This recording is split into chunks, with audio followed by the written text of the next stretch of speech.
शिरसि अजिनविधेरः श्रुतिजातं सदय हृदय दर्शित पशुघातं केशवधृतबुद्ध शरीर जय जगदीश हरे जय जगदीश हरे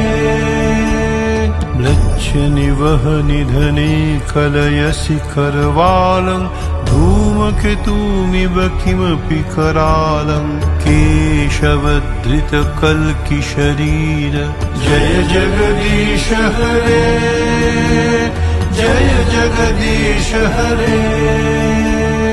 जय जगदीश हरे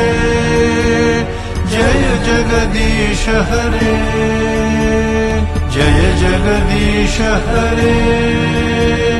जय जगदीश हरे।